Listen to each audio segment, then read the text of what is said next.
ओम जी ओम।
चलो ठीक है, कोई बात नहीं, संभाल लेंगे, कोई दिक्कत नहीं है। तो सब जिन जिन जिन भाइयों के आपने दर्शन करवाए उनका बहुत बहुत स्वागत है और उनको हमारी तरफ से ओम नमस्कार। कोई बात नहीं, कोई दिक्कत मत समझो। आप करवाओ, सेवा का काम करो आप। तो आइए, गहरा लंबा श्वास भरते हुए अपने कमर गर्दन को सीधा रखते हुए परम श्रद्धेय गुरुवर पूज्य स्वामी जी महाराज एवं परम श्रद्धेय आचार्य श्री महाराज जी की सूक्ष्म उपस्थिति को हृदय से नमन बंदन। तो आइए अब गहरे लंबे श्वासों के साथ ईश्वर की वंदना करें।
जजामहे सुगंध्यम पुष्टिवर्धनम उर्वारुकमिव बंधनात् मृत्योर्मुक्षीयमामृतात्। ओम सहना भवतु सहनो भुनक्तु सवीर्यं कर्वावहि तेजस्विनावधीतमस्तु महाविद्विषावहि। ओम असतो मा सद्गमय तमसो मा ज्योतिर्गमय मृत्योर्मामृतं गमय। ओम शांति शांति शांति।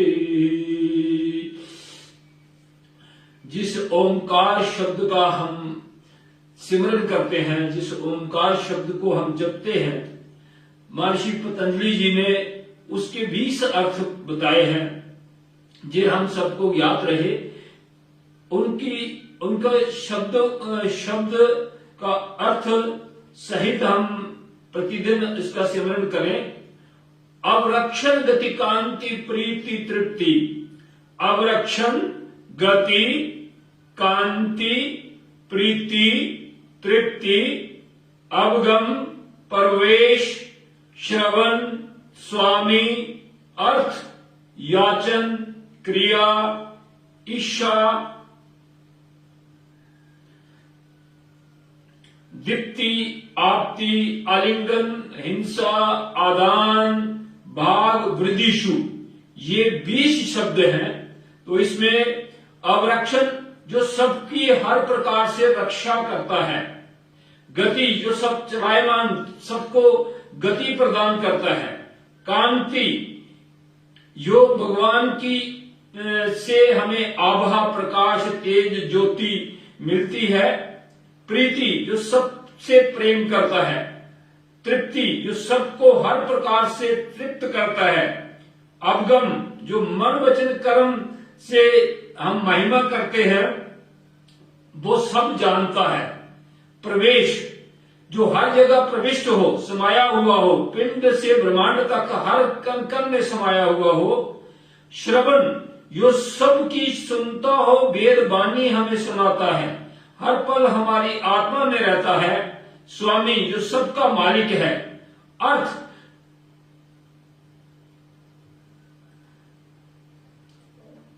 अर्थ, जो सच्चा ऐश्वर्य प्रदान करता है। याचना, जिससे सब याचना प्रार्थना हम कर सकते हैं। क्रिया, सारी क्रियाएं उसी से चलती हैं, उसी से निष्पन्न होती हैं। इच्छा, जो सबकी दिव्य इच्छा पूरी करता है। दीप्ति, उसी का तेज सब में व्याप्त होता है। आपती, जो सब जगह प्राप्त हो। आलिंगन, जो हर प्रकार से सब दिशा से हम सबको प्यार करता हो। हिंसा, जो हमारे दोषों को दूर करता हो। आदान होगा पुष्पम फलम पत्रम, जो भी हम ईश्वर के समर्पित करते हैं तो वो सहज स्वीकार करता है। और कभी भगवान डिमांड नहीं करता है कि आप ये चढ़ाओ। भाग, जिससे हम बचते हैं और जो हम सबको भक्ति सिखाता है। वृद्धिशु, जो सबकी वृद्धि बढ़ाता है। तो ये ओमकार का, ये शब्द का हम उच्चारण प्रतिदिन सुबह करते हैं। तो ये उच्चारण शब्द का अर्थ है। तो आइए गहरे लंबे श्वासों के साथ पहले आप करेंगे वस्त्रिका प्राणायाम। वस्त्रिका प्राणायाम 3 प्रकार से हम करते हैं। धीमी गति में, मध्यम गति में और तीव्र गति में। धीमी गति में जब आपको करना है तो जो भी कमजोर है, जिनको ये सुप्रीत जी तैयार है? सुप्रीत जी, तो सुप्रीत जी आप अगर करवा सकते तो करवाओ।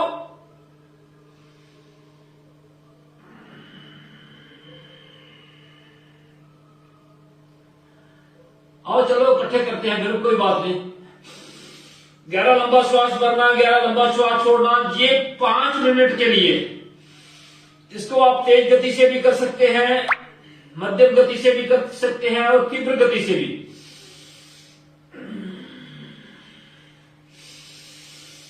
मन ही मन में ओमकार का उच्चारण। आप ऐसे मान लो आप जप कर रहे हैं, जप करते करते ये कार्य करें। गायत्री मंत्र का जाप कर सकते हैं और या फिर आप ओमकार का जप कर सकते हैं, कोई भी।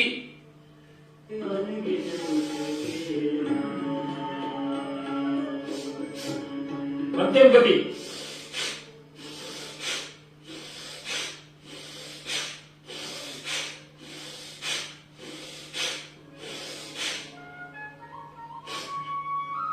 तीव्र गति।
रवि जी कहाँ हैं? ओम बस कपालभाति करते करते आप शुरू कर देना। बस एक 8 मिनट और कपालभाति कर देते हैं, उसके बाद आप शुरू कर देना। कोई सवार से पर बैठो, कोई सवार से पर बैठो, चाबुक दे चला।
सुधा जी,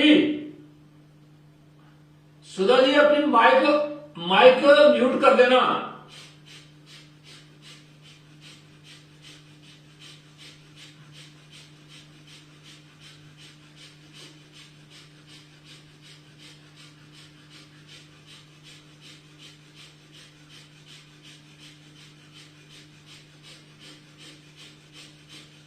सुधा जी, सुधा जी अपनी माइक म्यूट कर देना।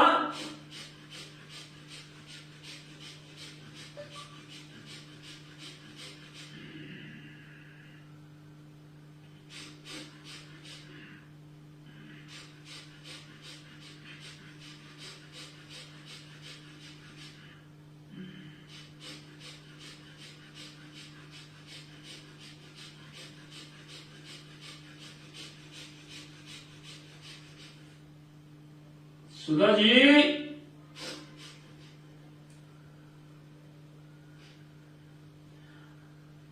इन्होंने आई माइक अपनी ऑन रखी हुई है और उससे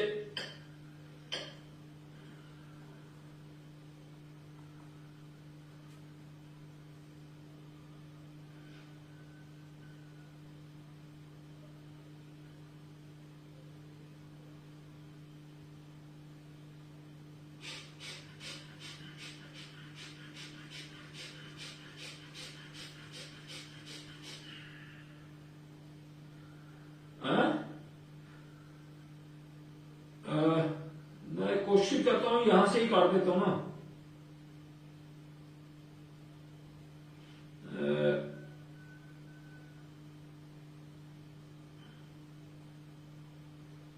सुधा जी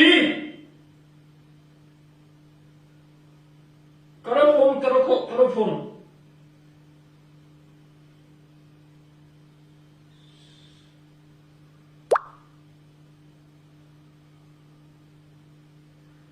मेरे ख्याल से सुधा जी को फोन करना पड़ेगा, क्योंकि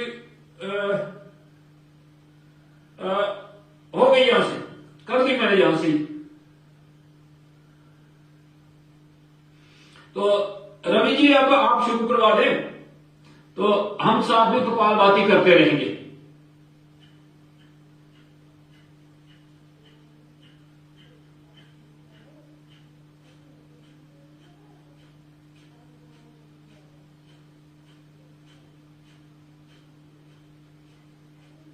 रवि जी,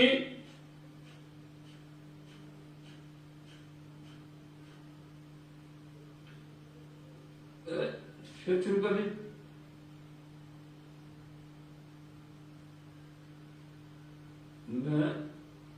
करता हूं क्योंकि और ये बात से शुरू कर देते हैं, पता नहीं क्या कर रहे हैं ये। आज ये हम यहां से इनको इसलिए कर रहे हैं कि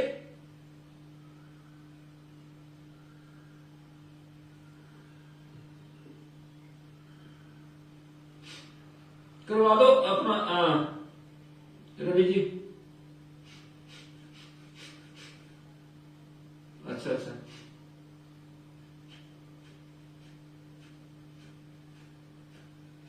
सुधा जी अपनी माइक म्यूट रखना।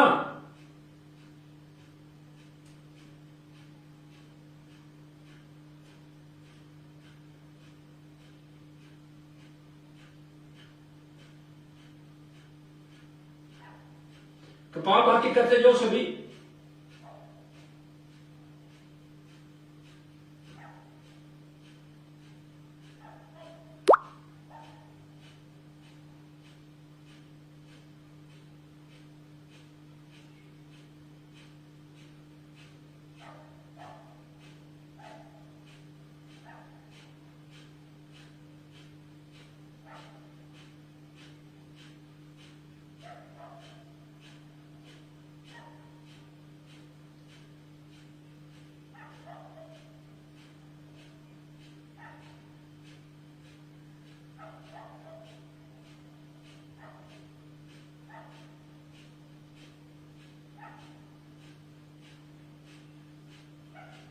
आ रही आ रही है।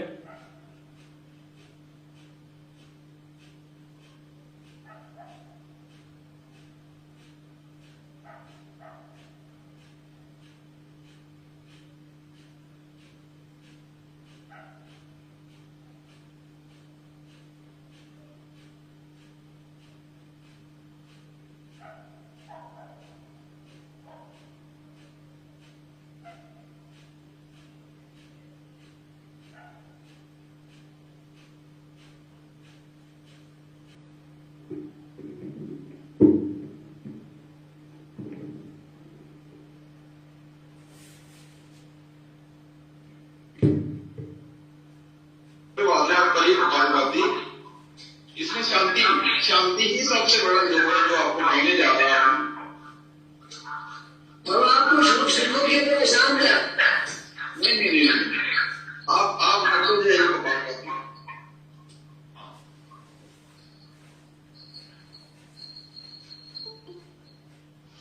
आज एक नए सज्जन जुड़े हैं, चंद्रमोहन जी। चंद्रमोहन जी अपने टोटा भाववासी है। ओम जी ओम। जरा अपना परिचय दीजिए। आप कहाँ से हैं? मेरा नाम चंद्रमोहन जी।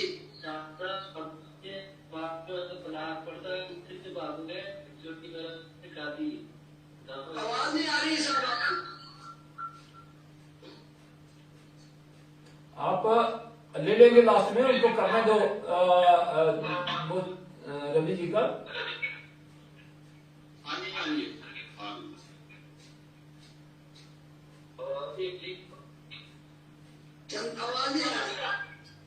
ओम जी ओम। आ रही है आवाज? हाँ जी हाँ जी। आपकी आ रही है। कल हमने पहला सूत्र पढ़ा था अर्थात योग अनुशासन। शब्द किसी विषय के आरंभ को सूचित करता है। अनुशासन एक परिभाषित शब्द है। किसी विषय की लक्षण, वेद, उपाय, फल सहित अनुशासन कहलाता है।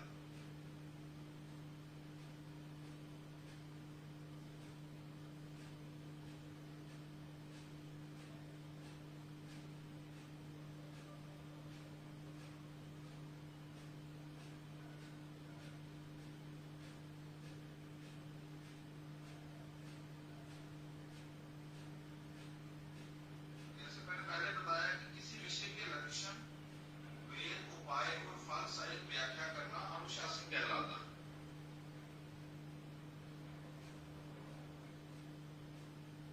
तो योग का अर्थ हुआ समाधि। प्रकार इस सूत्र का भावार्थ ये हुआ कि आत्म बोध के इच्छुक व्यक्तियों के लिए समाधि के लक्षण, वेद, उपाय और फलों की व्याख्या करने वाले शास्त्र को आरंभ किया जाता है। ठीक है जी, समझ आ गई? जी जी जी, ठीक है ठीक है ओम जी, ठीक है ठीक है ठीक है, बोलते जाओ आप। ओम, हाँ समझ आ गई? हाँ बोलते चलो। हाँ, नहीं बोलते जब नहीं, लक्षण, वेद, उपाय और फल। लक्षण, वेद, उपाय और फल, ये ट्यूशन हो रही है ना। मास्टर जी तो हमारे बड़े आए नहीं है, तो घर में हम करते हैं ना प्रैक्टिस। सबको पढ़ाया उसको याद करना है। जब तक याद नहीं करेंगे, ये थोड़ा सा काम है याद करना, और इसके आगे बहुत सारा काम है जो हमें योग में करना, क्योंकि कठिन विषय आ रहा है। अगला जो दूसरा सूत्र है,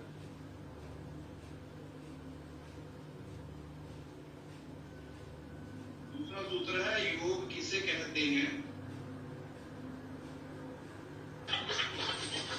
ये सब बोलेंगे, सबकी माइकें म्यूट है, आपको सुनाई नहीं देगा, आप बोलते जाइए। योगा शिद्विति निरोधा। आप अपनी माइक म्यूट कर लो आप। बस हो गया। तो चित्त की वृत्तियों का निरोध हो जाना योग है। चित्त मन को कहते हैं, और मन में शब्द, रूप, रस, गंध और स्पर्श विषयों से संबंधित विचार रूपी तरंगें निरंतर उठती रहती हैं। या काम, क्रोध, लोभ, मोह, द्वेष, वैर आदि से युक्त एक भाव दशा सी बनी रहती है। विचार रूपी इन तरंगों तथा राग आदि से युक्त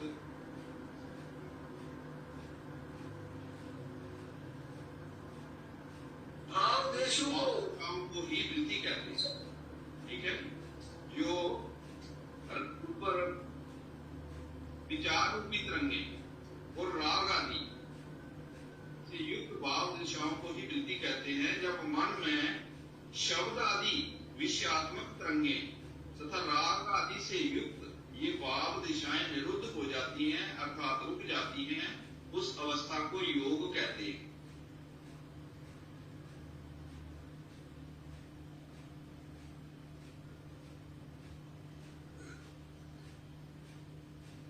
तो सबसे पहले हमें इस पे काम आया है, करने की जरूरत है शब्द।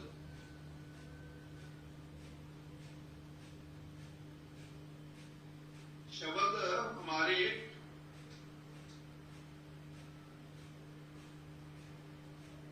विचारों में सबसे अग्रणी आ रहा है। शब्द जब हम बोलते हैं तो दूसरे के कान में जाता है, तो कान से होता हुआ हमारे मन में वो तरंगे पैदा करता है। इसलिए हमने शब्द जो वाणी है, वाणी का संयम, शब्द रूपी तरंगों को रोकने के लिए जो मन में प्रवेश करती हैं, तो हमें वाणी, वाणी का तप, पहला जो शब्द है वाणी का तप शुरू करना है हमें, और उसके साथ साथ हमें श्रवण का तप शुरू करना है। वाणी का तप, श्रवण का तप। और वो कैसे होगा कि हमने वाणी से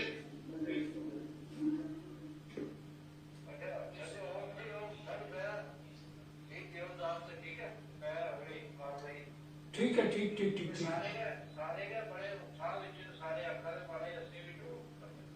कोई गल नहीं, जोड़ लेंगे। कल कल कल सारी जोड़ रहे हो तो उसका तुसी शोर बड़ी कर दे बोले इस बात नहीं जोड़ेगा। और मैं चले हमारे होते हैं भी जोड़ दो प्लीज। ठीक है, ठीक है। और तुसी रो मरे रो। ओम जी ओम।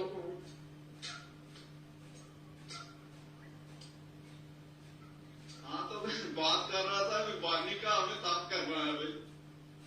तो बीच में हो गई ना वाणी। बालिका जब तक हम तर्पण करेंगे हम योग में आगे नहीं बढ़ेंगे। पहला ही हमें आया है क्वेश्चन, योग शास्त्र का पहला ही है तो पानी आवाज साफ नहीं आ रही बाबा। माइक के नहीं म्यूट करते हैं, कैसे आएगी साफ बात?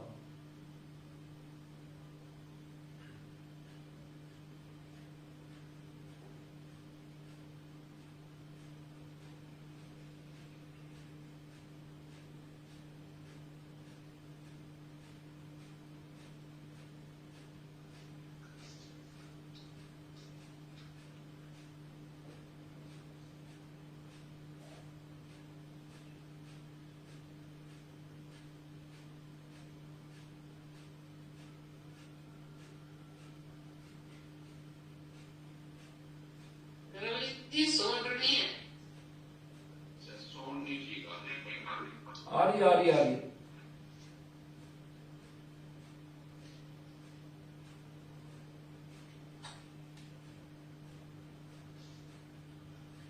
चलो मैं करता हूँ तुझे, अगर हमारी सोच आ रही है नहीं आ रही आइए आइए कट रही है बीच बीच में। मेरे ख्याल में अभी कपालभाति हो गया हमारा पूरा। अब नेक्स्ट पे चलते हैं बाह्य प्राणायाम के लिए। पूरा सांस भर के, पूरा सांस अपनी अपनी माइकें म्यूट कर लो, बीच में बहुत डिस्टर्ब हो रहा है काम।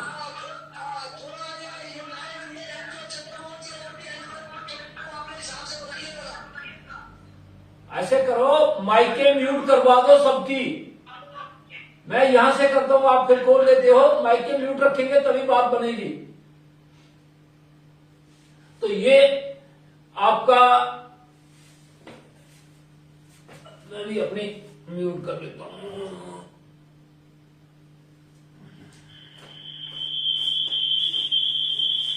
किसको ज्वाइन करना होगा फिर उनको करवा देंगे, और बाकी म्यूट करता हूं मैं अपना भी।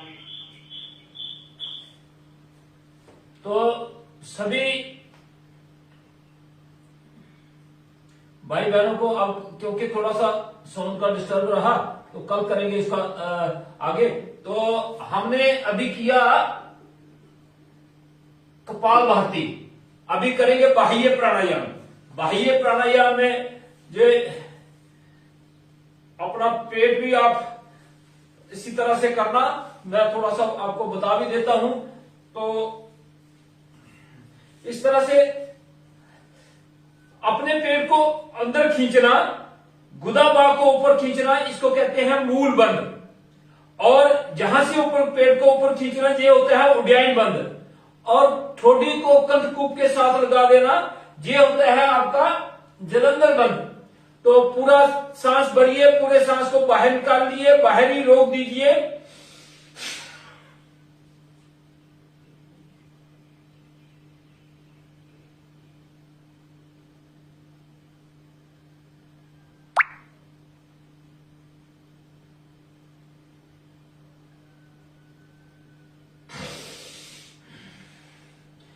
ये है बाह्य प्राणायाम।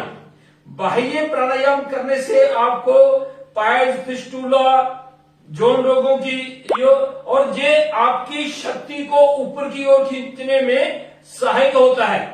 तो ये 3 से 5 बार करना है, 3 बार कर लेंगे हम।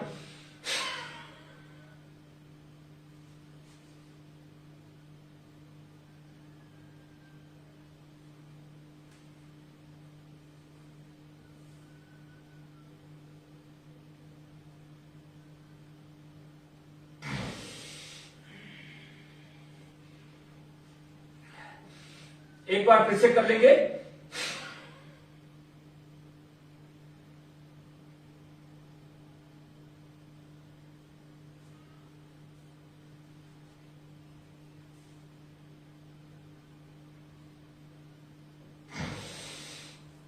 अगर साउंड ठीक हो गई तो अनुलोम विलोम करते करते रवि जी से बाकी वाला सुन लेंगे। अब ठीक है, तो आइए अग्निसार क्रिया। तो उज्जैन के बाद जब अनुलोम विलोम शुरू करते हैं तो फिर आप शुरू करवा देना।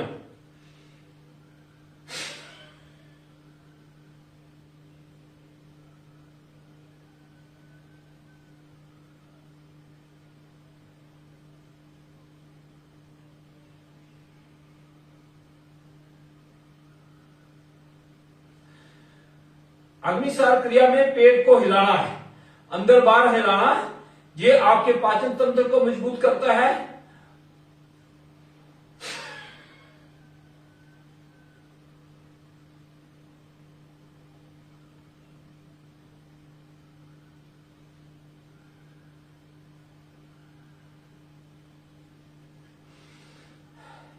इससे आपका पेट जो है वो नरम हो जाता है।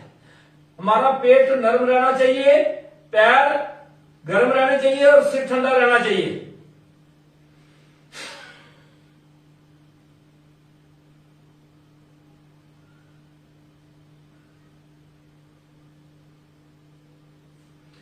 जो हो गया आपका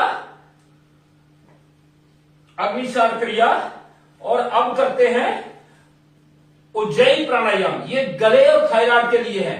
अपने गले को टाइट करके आवाज के साथ अंदर हवा भरना और पूरी होल्ड करके रखना, जितनी देर आप होल्ड कर सकते हैं। अब इसको अभ्यंतर, एक बाह्य कुंभक होता है, सांस को बाहर निकाल के रोक देना, एक अंदर सांस भर के रोकना, उसको कहते हैं अभ्यंतर कुंभक। तो ये जितनी देर रोक सके उतनी देर रोकना है, और जब नहीं रुकेगी तो दाईं नासिका को बंद करके बाईं नासिका से एक्सहेल कर देना है।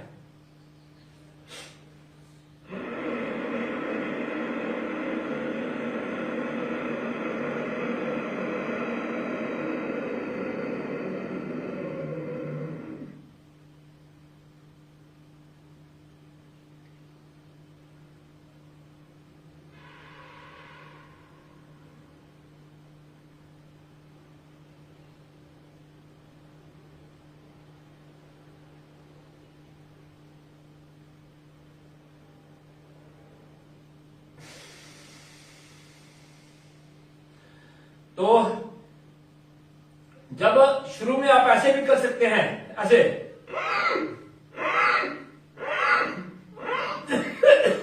खांसी होगी तो अच्छी बात है। इसी को फिर लंबा करना।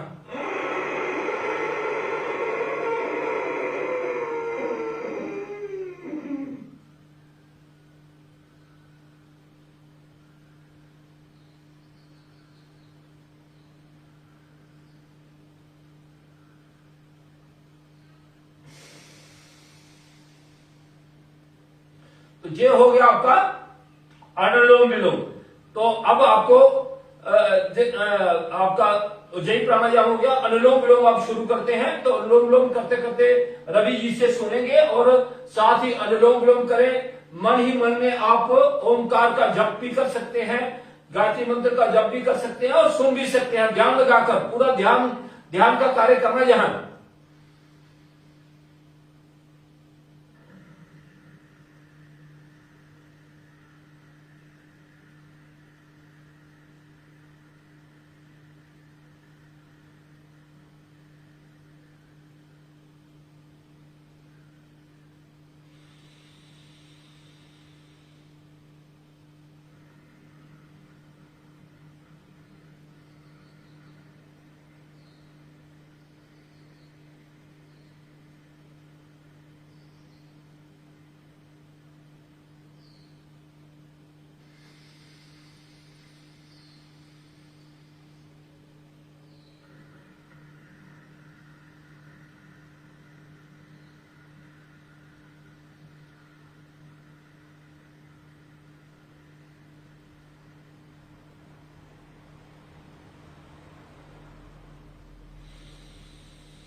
बहुत बहुत धन्यवाद।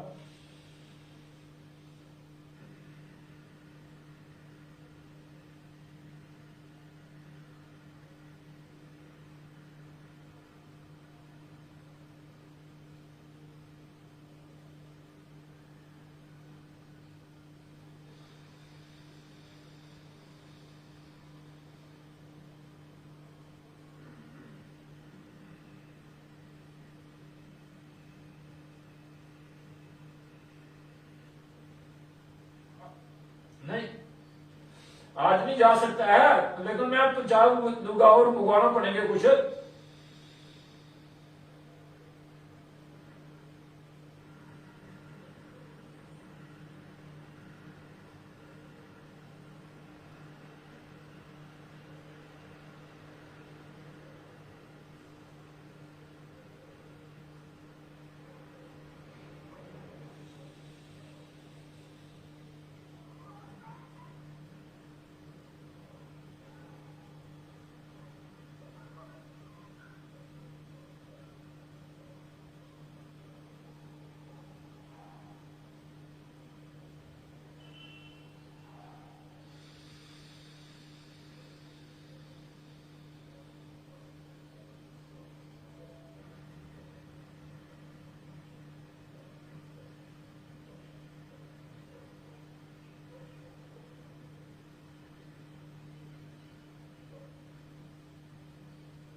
तो आज शॉर्टकट वाला बता रहा हूं आपको।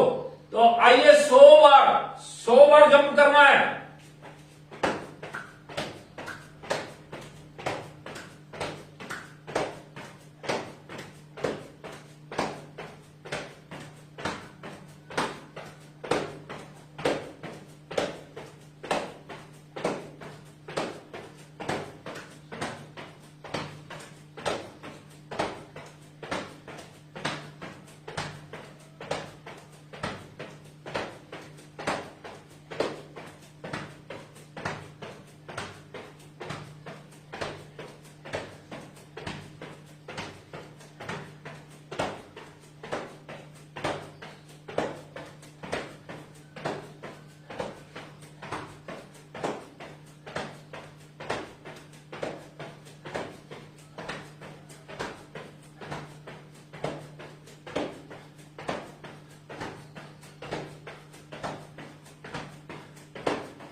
जी रुक क्या होगे?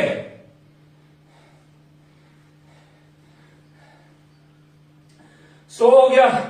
तो अब अभी आपको थोड़ा सा करने हैं मिश्र दंड। तो ये भी 10-12 कर लो। आज आपको शॉर्टकट में व्यायाम कितना करना है वो बता रहा हूं थोड़ा। तो अब मिश्र दंड में दिख रहा ना पूरा? चलो चले करो शुरू।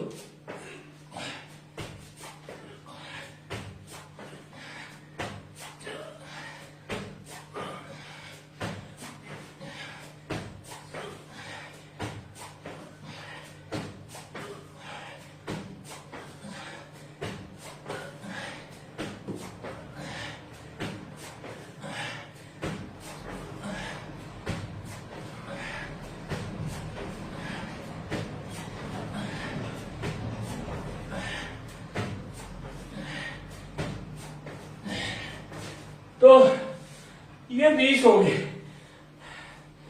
तो पसीना निकला नहीं?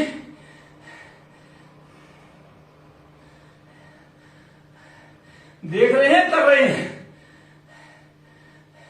देख रहे हैं कर रहे हैं। तो चलो फिर आ जाओ सूर्य नमस्कार। ये जो थोड़ा थोड़ा व्यायाम है, जल्दी में समय कम हो तो कैसे हम पूर्ति कर पाते हैं। अपना पैर और घुटने मिले हुए, 1 2 3 4 5 6 7 8 9 10 11 12 1 2 3 4 5 6 7 8 9 10 11 12 1 2 3 4 5 6 7 8 9 10 11 1 2 3 4 5 6 7 8 9 10 1 3 4 5 6 7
ये 10 हो गए। तो अब बैठक, उछल बैठक।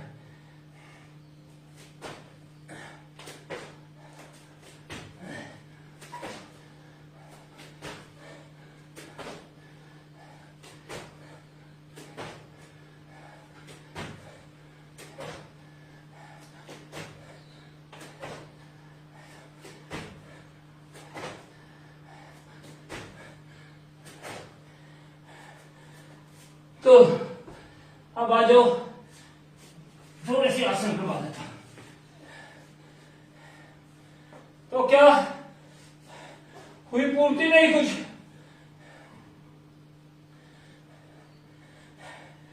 हम हारना चाहते हैं आपसे। चलो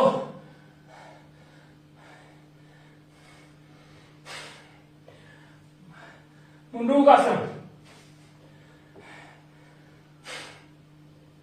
हम आपसे हारना चाहते हैं।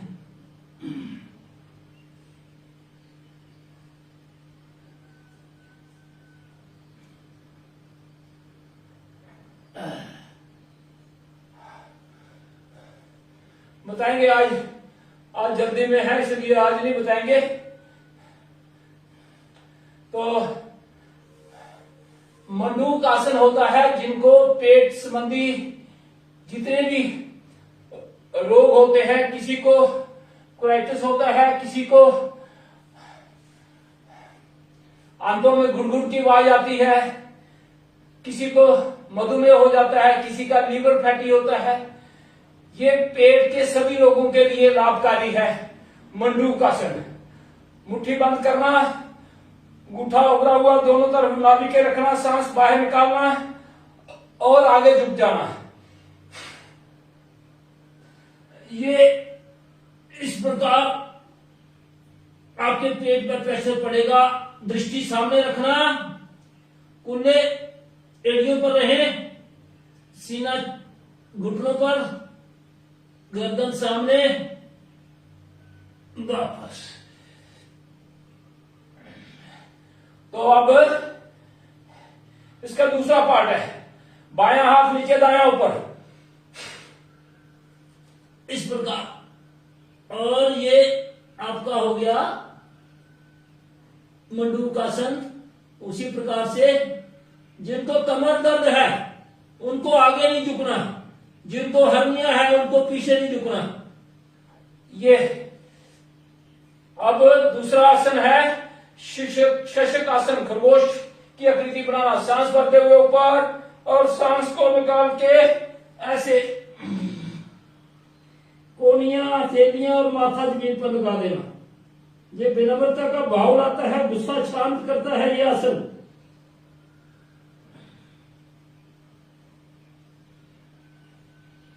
और 20 से 30 सेकंड रुकने के बाद फिर आहिस्ता आहिस्ता आप वापस आ जाए। ये साइड से हाथ नीचे लाने हैं। तो आइए गौमुखासन।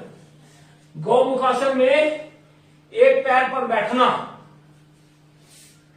और दूसरा घुटने के ऊपर घुटना लाने का प्रयास करना। घुटने के सामने घुटना आए इसे, और जो नीचे घुटना है वो वाला हाथ नीचे से और जो ऊपर है वो ऊपर से, और ऐसे पीछे पकड़ लेना। अगर पकड़ में ना आए तो आप दुपट्टा या रुमाल ले सकते हैं। और इस प्रकार आधे से 1 मिनट तक रुकना। बीच में कपालभाति भी कर सकते हैं आप।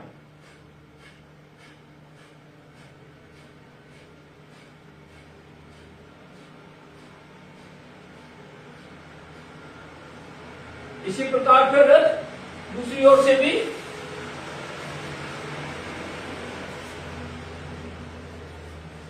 अभी एक राउंड और प्राणायाम का आपको भगवान जी करवाएंगे। मैं निकल जाऊंगा बीच में से। तो ये दूसरी ओर से भी करना। पकड़ में आए तो ठीक है, नहीं पकड़ में आता है तो आप रुमाल या दुपट्टे का सहारा ले सकते हैं।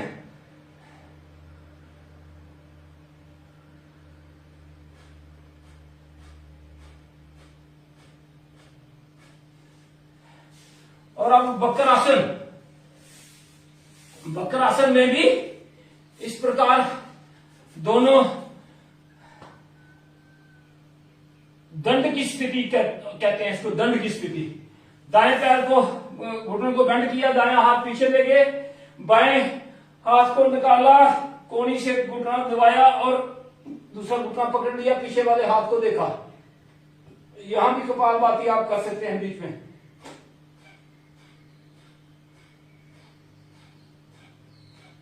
यही अब दूसरी ओर से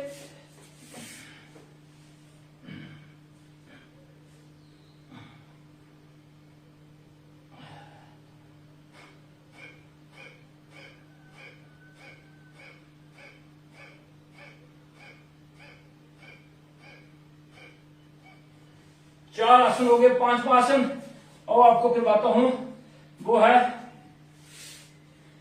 योग मुद्रासन जी।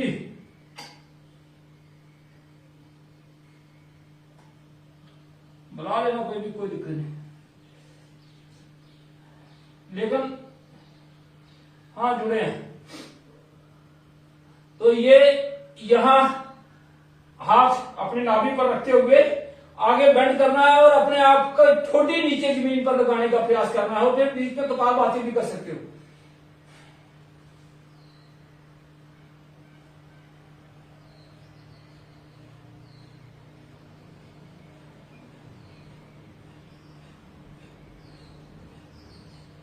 ये इसका एक प्रकार हुआ योग मुद्रासन। अब दूसरा हाथ पीछे रख के इस तरह से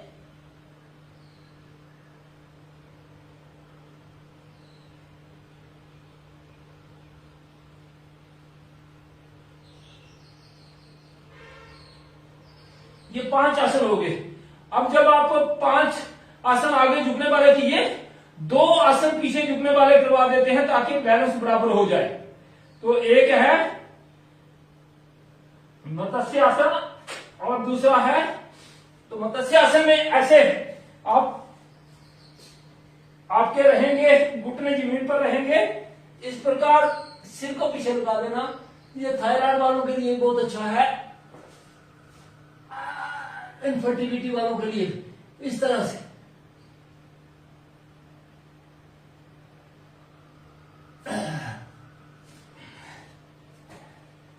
और इसी प्रकार एक और आसन है जिसको कहते हैं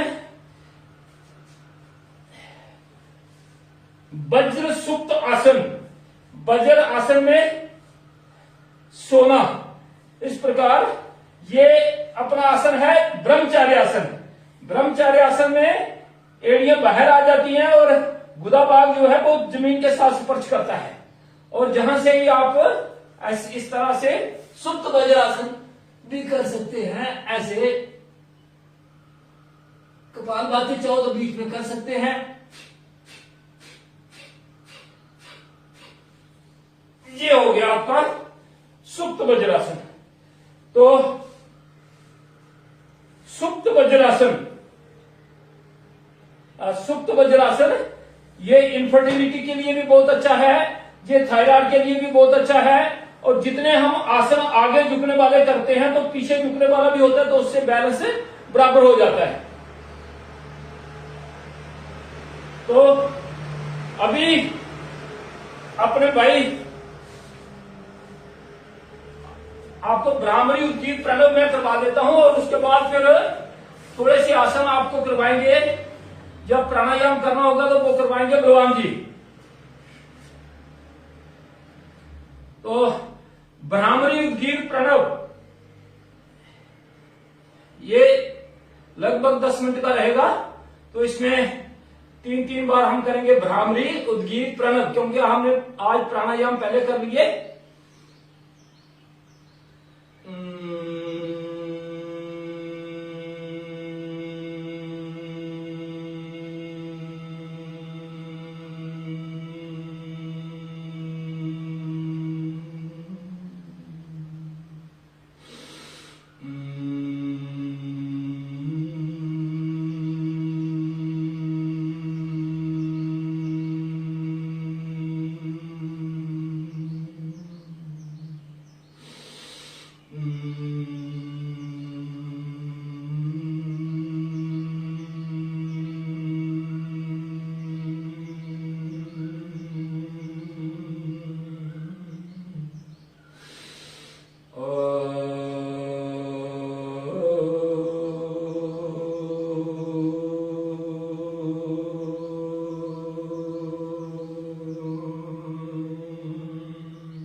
केंद्रित करना अपने भ्रिकुटी पे। जब हम कहते हैं ना धारणा और ध्यान की बात, धारणा का मतलब होता है कि आप अपने ध्यान को एक जगह केंद्रित कर रहे हैं। जब किसी अपने मन को एक जगह केंद्रित करते हैं जब हम, तो उसको कहते हैं धारणा। और जब मन टिक जाता है वहां, वो ध्यान की स्थिति बन जाती है। इसलिए धारणा अलग जगह नहीं है, ध्यान अलग जगह नहीं है। एक ही जगह पर अपने मन को टिका देने से, टिकाने को कहते हैं धारणा और टिक जाने को कहते हैं ध्यान। तो ये धारणा ध्यान का ये संबंध है। जब हम प्रयास करते हैं, क्योंकि मन ये है, ये मन बहुत चंचल है, ये एक जगह पर टिकता नहीं है। हम मन को टिकाने का प्रयास करते हैं लेकिन ये हट जाता है। तो इसलिए हम तभी कहा गया है कि अष्टांग योग में हम पहले जम नियमों का पालन करते हैं। जब हम जम नियमों का पालन करते हैं, जम भी 5 हैं, नियम भी 5 हैं, तो आपके आसन जो है वो लगाने में, क्योंकि बिना मन के तो कोई चीज नहीं हो पाती। आपको योग करना है, आपको प्राणायाम करना है, जब तक आपका मन सुदृढ़ नहीं होगा, मन टिकेगा नहीं, तो आप नहीं कर सकते हैं। तो इसलिए हम अपने ध्यान को केंद्रित करने के लिए हम जम नियमों का पालन जब करते हैं तो आपका ध्यान स्वतः लगना शुरू हो जाता है। तो किसी एक बिंदु पे आप भ्रिकुटी पे रख सकते हैं, शस्त्रहार चक्र, 8 चक्र है हमारे। मूलाधार होता है जब हमारी जो स्पाइन है, स्पाइन का टेल एंड होता है, वहां पर जैसे सांप गुच्छा बार के बैठता है, इस तरह से वो कुंड, इसीलिए उसको कुंडलिनी कहा गया है। तो उसको मूलाधार कहते हैं। ये वहां से 3 मुख्य नाड़ियां हमारी चलती हैं। एक ईड़ा है, एक पिंगला है, एक सुषुम्ना है। और जहां जहां ये क्रॉसिंग करती हैं तो वहां वहां पर चक्र बनता है। उसको ऊर्जा का केंद्र कहते हैं। और वो बिना योग की सुप्त अवस्था में रहता है। तो जब हम योग करते हैं, कपालभाति करते हैं, बाह्य प्राणायाम करते हैं, ध्यान करते हैं, तो ये चक्र हमारे जागृत होते हैं। तो जब ये चक्र जागृत होते हैं तो अपरिमित शक्ति जो है वो इंसान के अंदर प्रवाहित होती है। तो अपनी शक्ति को बढ़ाने के लिए, अपने नॉलेज, तभी स्वामी जी कहते हैं कि जब हम योग प्राणायाम करते हैं तो हमें ज्ञान अंदर से आना शुरू हो जाता है। जो ज्ञान अंदर से आता है ना, उसकी बहुत महिमा है। और ये अंदर से आया हुआ ज्ञान जो है, ये भगवान का दिया हुआ ज्ञान है। हम किताबों से भी ज्ञान सीखते हैं, हम संत महात्माओं से भी ज्ञान सीखते हैं, लेकिन जो ज्ञान आपका अंदर से उत्पन्न होता है, उस ज्ञान की एक अलग ही निराली शक्ति होती है। तो इसलिए अपने अंदर के ध्यान को जागृत करना योग के माध्यम से, यही योग है, ये बड़ा कार्य है। तो ऐसे जैसे जैसे आप योग करते जाओ, हम कहते हैं कि जो आदमी योगी है, जो निरंतर योग करता है, वो अगर उसको कोई बुरी आदतें हैं, किसी भी प्रकार की बुरी आदत है, वो स्वतः ही छूट जाती है। उसके लिए प्रयास करने का जरूरत नहीं पड़ती, क्योंकि वो अंदर की शक्ति जागती है तो वो उस आदत को छुड़ा देती है। तो इसलिए जिनको भी ये जो आज जुबा ड्रग की ओर चला गया है, उनको ना प्रेशर न करते हुए उनको मात्र आप योग करवा दें, योग सिखा दें, तो उनका वो जो आसक्ति नशों की ओर थी वो खत्म होना शुरू हो जाएगी। कोई सिगरेट पीता है, वो अगर योग करता है तो उसको 2, 4, 6 महीने योग करने से उसको सिगरेट की तरफ उसका मन ही नहीं जाएगा। फिर जो निकोटीन मांगती है वो निकोटीन मांगना बंद कर देगी। तो ये अंदर से शक्तियां जागती हैं। तो अंदर की शक्तियों को जागृत करने के लिए हम प्राणायाम का बहुत बड़ा महत्व है। और ये तभी हो सकता है जब हमारी मन की चंचलता रुके। तो मन की चंचलता को रोकने के लिए आपको यम और नियमों का पालन करना पड़ेगा। नए लोगों के लिए हम बता देते हैं कि यम 5 हैं, उसमें अहिंसा, सत्य, अस्तेय, ब्रह्मचर्य, अपरिग्रह। अहिंसा होता है किसी अपने मन बांधने कर्म से किसी को कष्ट नहीं पहुंचाना, अहिंसा की श्रेणी में आता है। सत्य होता है कि वो सब जानते ही है कि कभी भी कुछ भी हो, कभी सत्य से अड़िंग नहीं होना, सत्य से बाहर नहीं जाना, हमेशा सत्य बोलना। अस्तेय होता है चोरी करना, और चोरी खाली किसी का सामान उठाने को चोरी नहीं कहते हैं। सिर्फ हम अब इतना भी अगर कर लेते हैं, किसी का बड़ा मकान देकर अपने मन में ये तृष्णा जगाते हैं कि हमारा भी ऐसा मकान होता तो क्या होता, वो भी चोरी की श्रेणी में है। तो इसलिए अब हमें तृष्णा जागृत नहीं करनी है, किसी की वस्तु पर अपना अधिकार नहीं जमाना है। तो ये अस्तेय की श्रेणी में आता है। उसके बाद आता है ब्रह्मचर्य। तो ब्रह्मचर्य अपने आचरण को ब्रह्म जैसा बनाना, संयम पूर्वक गृहस्थ जीवन को व्यतीत करना, यही ब्रह्मचर्य है। ब्रह्मचर्य की बहुत बड़ी व्याख्या है, लेकिन हम संक्षिप्त में इसको ये कह सकते हैं कि संयमता पूर्वक अपने गृहस्थ जीवन का व्यतीत करना। और फिर उसके बाद आता है अपरिग्रह। अपरिग्रह होता है जरूरत से ज्यादा वस्तुओं का एकत्रीकरण नहीं करना, इकट्ठी नहीं करना, भंडारण नहीं करना, ना पैसा करना, ना वस्तुएं करना। जितनी चीज की आपको जरूरत है वो आप आवश्यकता अनुसार उसको इस्तेमाल कर सकते हैं। अगर आपके पास फालतू चीज होती है, फिर आपका वो समय नष्ट करता है, वो उसको रख रखाव के लिए समय नष्ट होता है, उसके लिए विचार बनाना, सोचना।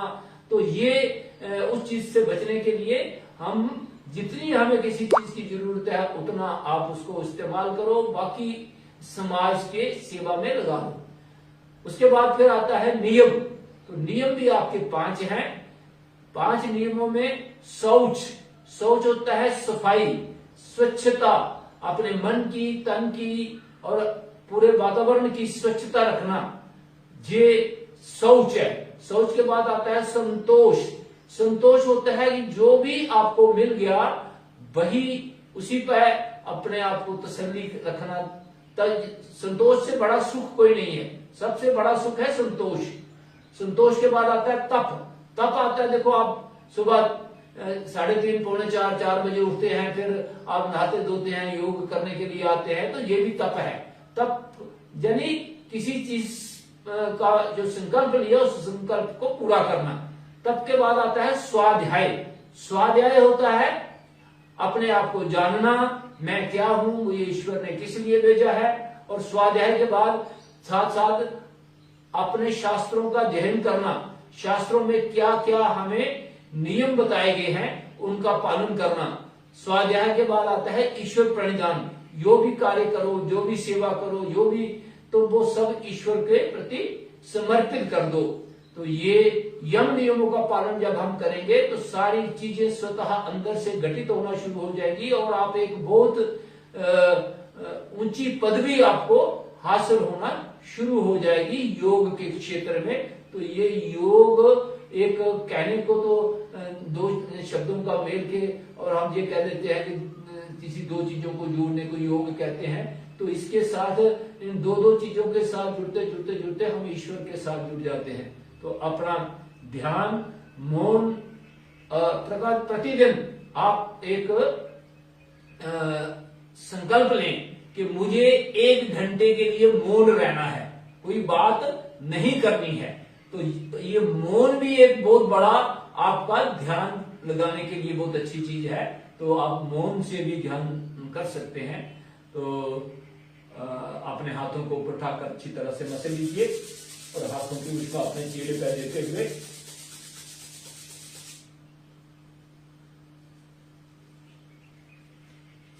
तो अभी मैं आपसे विदा चाहूंगा, क्योंकि आज हमने अपने इनके पास जाना है, डोडा में बलवान जी के पास। तो आप करते रहिए, आपको बलवान जी आगे करवाएंगे थोड़ा बहुत, और साथ में कुछ अच्छी अच्छी बातें भी बताएंगे। तो आदरणीय भाई हमारे बलवान जी कृपया जारी रखें। आप सबको प्रणाम।